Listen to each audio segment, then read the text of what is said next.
online. Okay.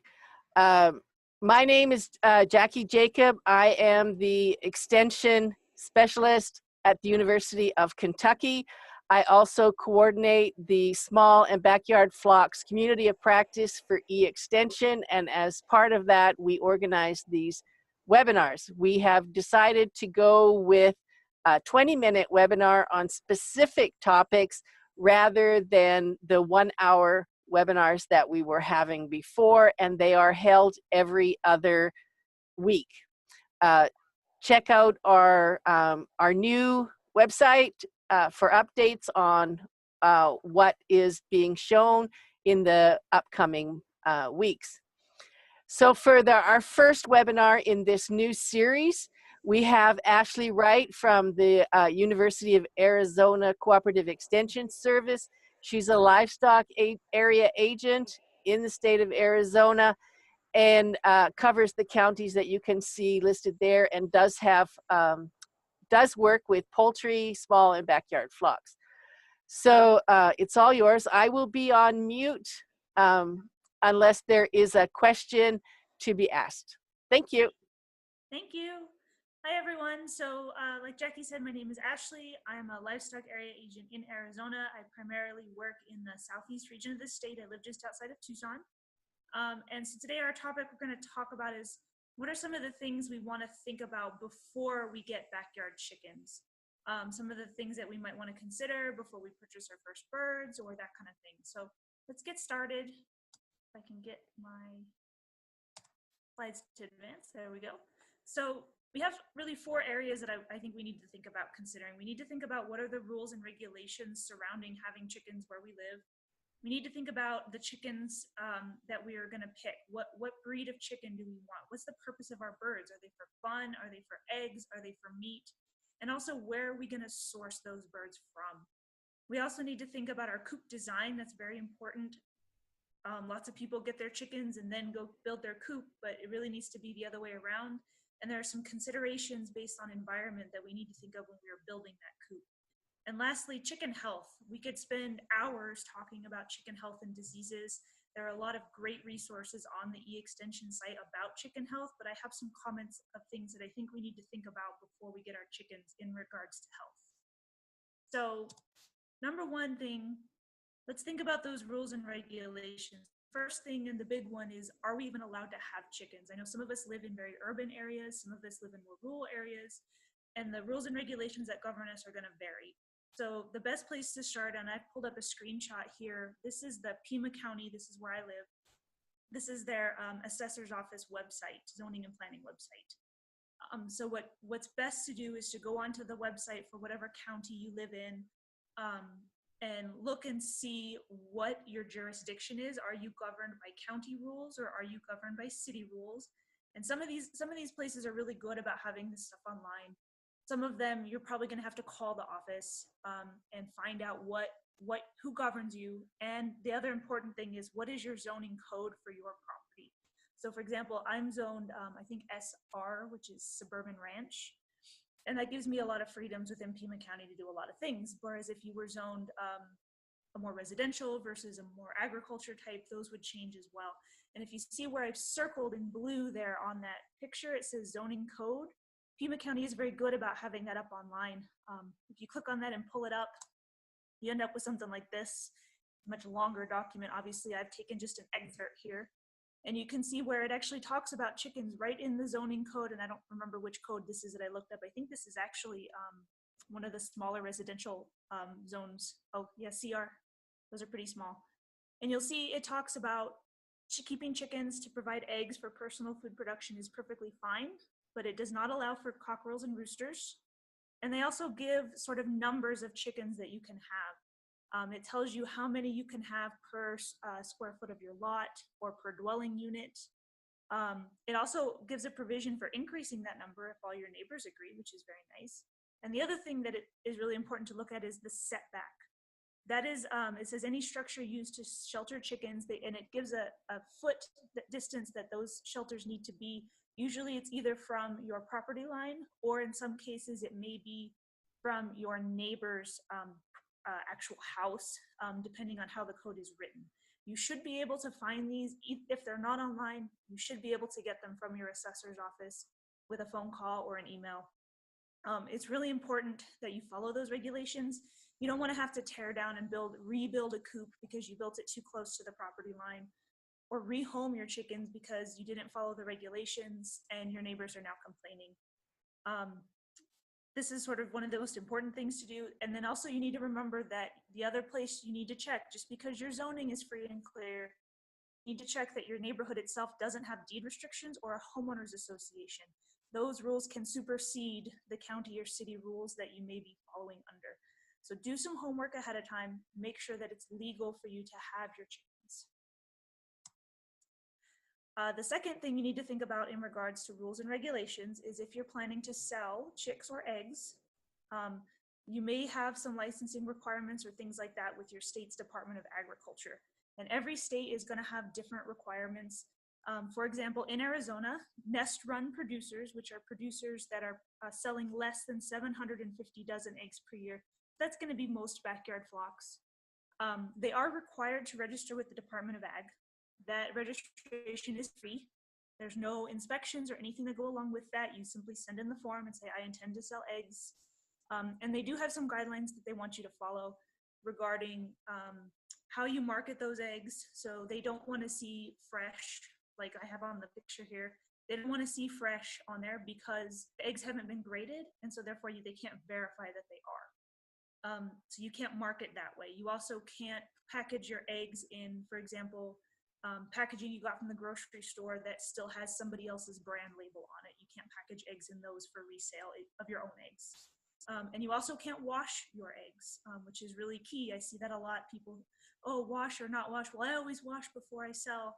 But in Arizona, we actually can't do that. You can't sell washed eggs. So it's very important that you check with your Department of Ag, see what their regulations might be if you intend to do that. And the other thing is if you intend to sell baby chicks or even adult birds for show or exhibition or anything like that, seriously consider participating in the National Poultry Improvement Plan. So the National Poultry Improvement Plan is a voluntary plan, and I pulled this straight from Arizona website here, that helps to monitor for certain diseases that are prevalent in chickens, in particular all three salmonellas, the mycoplasmas, and avian influenza. So for us in Arizona, and every state runs theirs a little bit differently, but in Arizona, this is a free voluntary program. They will send out somebody from the ADA who will help you, teach you how to perform testing to make sure that your flock is and remains free of these diseases that they're monitoring for. And then you're only responsible for purchasing the testing equipment to do the testing yourself. They teach you how to do all of that. And the thing that's nice about this is that this helps, one, it helps us in biosecurity management and monitoring of these diseases around the nation. It also gives you some reduced restrictions if you are going to export birds or eggs across state lines. And as you see on the list there, number 10, it fulfills many poultry show and fair requirements. So if you're planning to show or anything like that, that will help you out there as well. And also, if there's any outbreaks in your area, you will hear about it directly from the ADA. In order to check that out in your state, that poultryimprovement.org link right there, you go straight to that link, you can learn a lot more about that program. And you can also find the contact for your state if you're interested in participating. So we've talked about those rules and regulations. Let's talk a little bit about chicken selection. So the things we got to think about, right? What are we going to do? Well, first let's talk about where are we going to buy our chickens. So go ahead. I have a question from Mart. He wants to know, are those rules for county or state? I'm not sure which rules he's talking about. If we're talking about the national, let's see, are we talking about this one? If we're talking about these ones are very specific to Pima County. I pulled these off of my Pima County here in Arizona's website. So those rules are going to vary depending on where you are in the nation and who is governing you. So this is just an example of what those rules might look like and what you should be looking for. And it looks like he might have. Yeah, those are the ones he was asking about. Yes. And yes, they're very different from state to state and county within a state and city within a county. Absolutely. There are cities in Arizona that do not allow chickens at all, even hens. We're lucky here in Tucson that they just actually relaxed their rules to allow more birds on smaller lots. but that's not going to be the case in every city and county. So definitely need to check your local rules. These are just an example of what they might look like when you find them. Okay, thanks. Uh-huh. So where are we going to buy our chickens? Well, we just talked about that National Poultry Improvement Program. Most definitely, you should select your birds, whether you're buying adults or chicks, from a hatchery that participates in that program. And ideally, that also vaccinates their chicks for Marek's disease, and even consider having them vaccinated for coccidiosis. Like we talked about, that National Poultry Improvement Plan means that they have been testing their flocks to ensure that they are free from salmonellas and mycoplasma infections in their flocks. So that will help ensure that you receive healthy birds. Marek's disease, the vaccination doesn't prevent the birds from getting the disease, but it will prevent them from getting ill from the disease. And Marek's disease is pretty prevalent in lots of places, and it can be carried by wild birds and things, so definitely something we want to be concerned with. If you are buying your birds from a feed store, ask where they source their chicks. Many of them are sourcing from large national level hatcheries, which do participate at NPIP, which is great. But also you should be wary that some of them do take in birds sort of from the public to rehome, maybe they're adult birds, roosters, that kind of thing. And so that is a potential biosecurity risk that those chicks may have become contaminated from those birds during, while housed at the feed store. So be cautious of that. The other thing to think about that I do see some people, this gets some people sometimes, you're all excited, you go to the feed store, you pick out your cute baby chicks and you take them home. But what you didn't notice was that those birds are often marked in the feed store. They'll be marked as pullets versus straight run. And it's important that we know the difference. So pullets are chickens that have been sexed at the hatchery. And so that means that they're all female or almost all female. The occasional rooster slips by, I think it's like 95 to 97%. Whereas if you purchase straight run chicks, you're getting unsexed chicks, which means you will have about half roosters and about half hens. And if your goal is egg production, you're going to need to have a plan to deal with those roosters. So just something to be thinking about when you're going in and purchasing those birds. So there are as many kinds of chickens as you could possibly think, and they all have different things that they're good at. Some of them are meat birds, some are fun exhibition show birds. We have our Polish down here in the corner. We have our bantam breeds, which are very small breeds that are a lot of fun.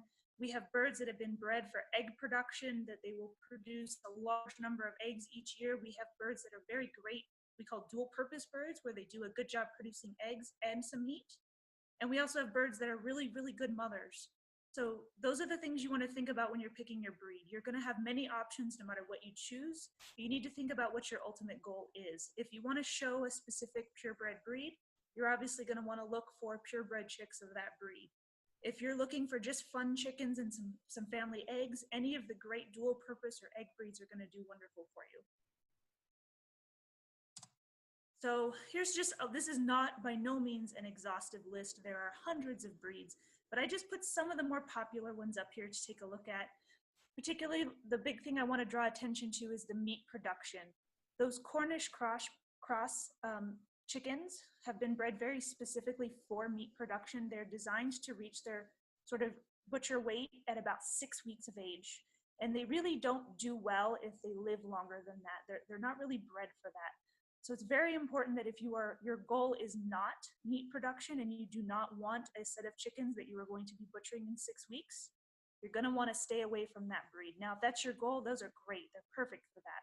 But I have seen people buy Cornish cross chickens, take them home, and wonder why a year later they're not getting very many eggs. So that's something to be wary of. But looking up here at our egg production and dual purpose breeds, the white leghorns are sort of that traditional commercial chicken that has been bred to lay a large number of very consistent white eggs. That's the eggs you find in the grocery store are typically from those leghorns. They don't always do as well in a backyard flock. They're a little bit kind of flighty, but they would do fine if you wanted them. The other breeds all do very well. Most of them are very dual purpose. They lay a large number of eggs. They're a larger chicken. They take a little bit more time to reach a butcher weight if that's what your intention is. Or they do just fine as hens living out their lives and laying eggs for you in the backyard. Moving down to those exhibition fun breeds, those are things like those bantams and the silkies. They're very small. Not to say they don't lay eggs, because they do. They're just smaller eggs, and they lay a little less often, but they're certainly fun breeds to have around. So I put that link down there, that afsokstate.edu link. They actually have a site. That site has many of the different varieties of poultry and a nice little description of each. So I encourage you to think about what you want out of your breeds, get a kind of short list of breed contenders that you're interested in, and check out that site and do some reading online of some of the different breeds and see if that breed might fit what you're looking for. So we've talked a little bit about selection, we've talked about breed and purpose. Let's talk a little bit about coop design. I think this is probably one of the most important topics, if not the most important topic I have in there beyond regulations. Avoiding the problems that we create by poor coop planning is really worth the extra investment in time and money to do it right from the start. So if we have a coop where we've maybe gotten a few more birds than we thought we might, or didn't build the coop as big as we might have, and we have too little space for our birds, we can lead to a lot of problems, and they can be very hard to fix even once we've opened up more space for the birds. So if we have too little space, we can have a lot of problems with sanitation and disease, because those birds are kind of packed together. Keeping things clean can really be an issue, and things like coccidiosis spread in dirty water very easily. So just making sure that we have enough space in that aspect is important. But the other thing is that chickens are kind of mean sometimes. They can become serious bullies of each other, especially if they don't have enough space to get away from each other. And feather picking and cannibalism can really become a problem. These chickens will, if they don't have enough space to get away from each other, the bully chickens will start picking the feathers out of the other chickens, and then pretty soon they're picking at their skin. And then pretty soon you have chickens just with bloody wounds everywhere because they've done this. And once a bully sort of starts feather picking, it can be very difficult to get them to stop doing it. It really is a tough thing to stop. The other part we want to think about with coop design is our design, our materials, and also sort of how we've set that coop up. So if we don't do this right, we can have a lot of problems. I live in Arizona. We have a lot of problems with heat stress. And so some of the coop designs that you see that are perfect for the Northeast really don't do as well for our birds here, because they're just too stuffy in the summertime. Whereas a coop that I have, for example, the coop I have that I'm going to show you some pictures of, would not be something that I would build in, say, North Dakota, because it would just be too drafty and too cold for the birds in that area. It's great for me here in Tucson. So I'm going to show you some of the different things to think about as you're putting your coop design together and looking at coop design. The other thing to think about is if we don't design our coop properly, where our birds are wanting to roost in our nest boxes or something like that, we can end up with really dirty eggs. If the chickens aren't comfortable in their nest boxes, they may start laying eggs on the ground, breaking eggs, that kind of thing. And the final thing to think about, and I'm sure this is an issue for everybody, but I know it's a serious one here, is predation. Everything likes to eat chicken. So we'll talk about that when we get there. So it's much easier to prevent a problem than solve it later. The big thing is size. We want to build to the right size. A minimum of 3 to 4 square feet per bird inside, and then another 10 outside in the run is ideal if we can get as close to that as possible. Again, make sure you're following your zoning requirements and your setback, and build to your environment. I kind of put these up here. I found this really cute little picture of this cabin coop looking thing. And the reason I kind of like it is because it's got those doors that can be opened for ventilation. Ventilation is really huge in coop design. Even in the Northeast or places where it gets very cold, even though we want to stop drafts, we still want to make sure that there's enough healthy air exchange, that we aren't ending up with large particles in the air that are causing our birds respiratory issues, especially buildup of things like ammonia can be a problem. So making sure that we have ventilation that we can open or close according to the weather, that we can open a lot or open just a little bit as needed is really important. Those roof vents, like that picture I have there of that turbine, and there's all kinds of varieties of roof vent, are especially important anywhere that has any amount of heat in the summertime. And allowing that heat to rise up and sort of escape through the roof of the coop to keep things a little cooler in there.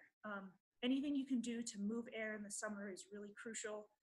I use misters in my run to keep things cooled down. That's because we don't have a lot of humidity. But those are all things you're going to really want to make sure you're thinking about when you're building that coop for the first time and designing how you want it to look and function. The other thing that I think is really neat on this one is that those nest boxes, you can see that one door that's not open on the right-hand side.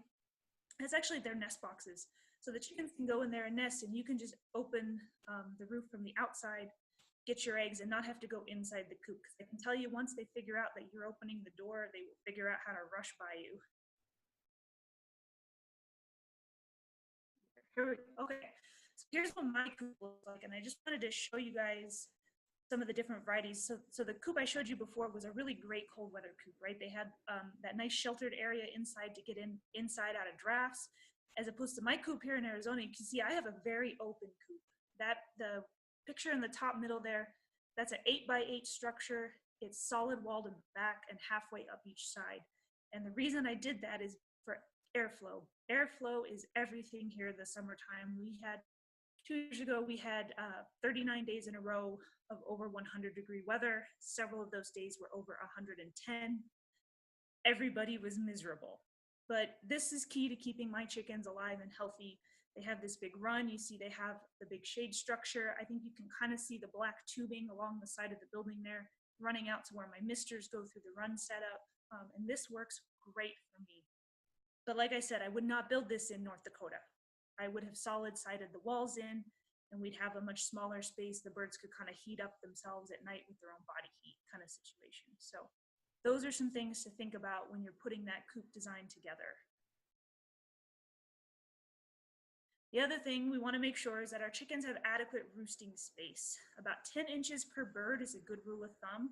And remember that sleeping chickens are digesting chickens and therefore are pooping chickens. So making sure that whatever is under those roosts is okay to be pooped on, whether that's floor, whether that's a dropping board or something similar, and also discouraging those chickens from sleeping in our nest boxes. Because if they start sleeping in the nest boxes, they're going to be pooping in the nest boxes, and then you're going to have really dirty eggs, which are a problem. We need to make sure that those roosts are taller than our nest boxes typically, because they will prefer to roost as high as possible. And then our nest boxes need to be sort of inviting, kind of private, a little dark. Mine are kind of partitioned off into little cubbies so that they're not picking on neighbors that are laying eggs in the box next to them. Those are things to think about when you're designing those roosts and those nest boxes. Making sure that whatever you put underneath those roosts in particular, just know it's going to get pooped on. It's just how it is. And remember, we talked about this, everything eats chicken. So make sure you predator-proof that coop as much as possible. I don't know if you saw in mine, even my run has a wire top over the top of it. This is because we have things fly. Things are small to like raccoons that can even open some super easy hasps if you don't use a really good clip, to hawks and owls, which fly, coyotes, bobcats, which will tear into things, and snakes. And in lots of areas, the concern is really the snakes are eating the eggs. In my area, the concern is that it's usually a rattlesnake that's gotten in there. So making sure that we're predator-proofing those coops is key. I always recommend using hard cloth. The maximum size of that hole should be 1/2 by 1 inch. 1/2 by 1/2 is better, as I've got pictured down there. Whereas chicken wire is about a 2-inch hole, which is certainly big enough for a snake. And usually it's not as strong once it's nailed to a surface. So something like a bobcat or even a bear could easily pull it off of the framing. You want to make sure that you bury part of that around the edge of the coop, or skirt the coop and the run edges. Bury a good foot or two of at least a foot of your wire. That'll prevent predators from digging under. Everything needs a roof or a wire top of some type, because otherwise things like hawks or whatever will get in. They will figure it out. And use sturdy door latches and hinges as well. And I just wanted to say just a quick about baby chick care, because many of us don't start out with a full-grown adult birds. We start out with baby chicks. So make sure that you are prepared and have some place to raise your baby chicks before they can go out to their coop. They really aren't old enough to go out to their coop until they're fully feathered, just because they don't have the ability to regulate their body temperature enough. So we need to make sure that whatever we use to house those baby chicks is safe from predators, and that includes pets and children. That we have some sort of a heat source, whether that's a heat lamp or one of those little brooder heater things.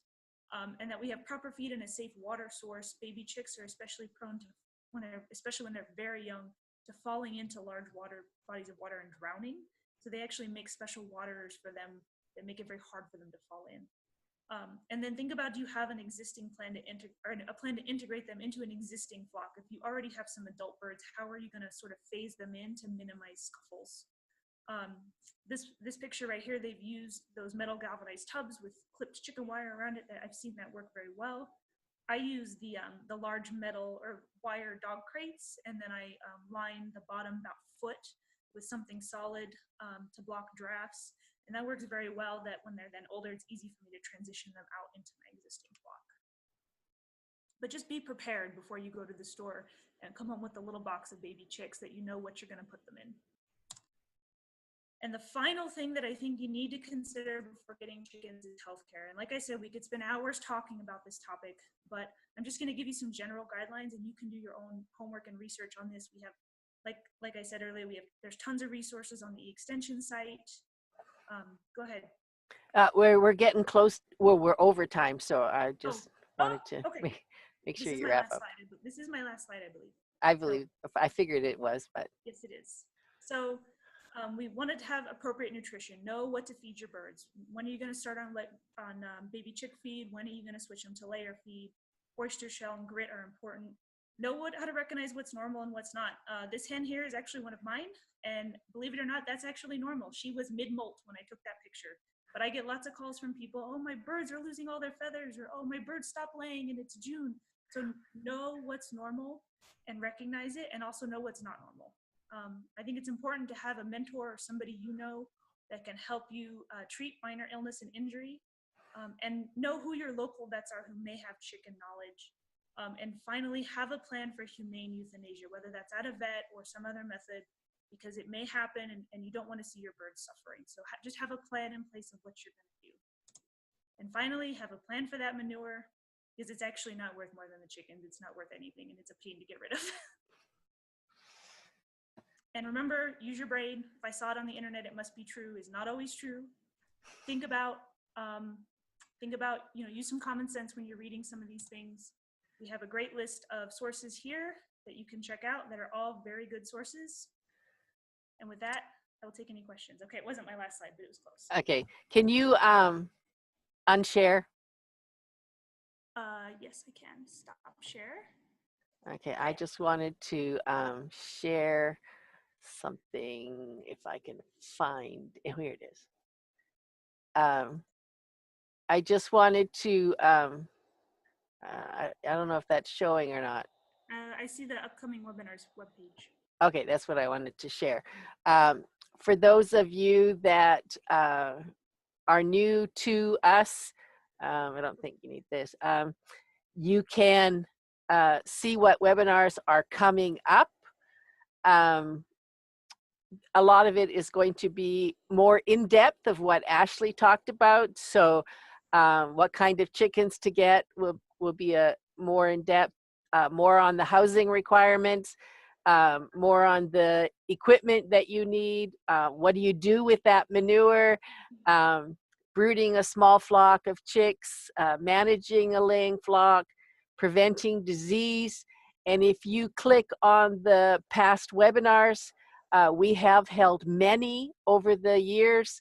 For some, the recordings are no longer available, and we will repeat those, but they are divided up. These are hour-long webinars, and you can find a topic that is of interest to you that we have already discussed in great detail in the past. So the next webinar will be March the 6th on what kind of chickens should you get in your backyard flock. This URL will change, so make sure that you check before the webinar to get on it.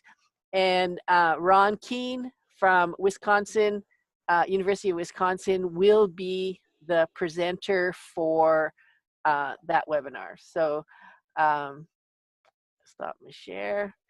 So if you have any questions, check out the websites that I put up in the chat. We have the new website that we just made for poultry extension, poultry.extension.org is the new version of our website. And the Facebook page is there where we post a lot of the information. So sorry we went a little long, but it was very good material. Thank you very much, Ashley. And I hope to see you all in a couple of weeks. So thank you everybody for participating. And again, this recording will be posted shortly. Thanks, Ashley. Thanks.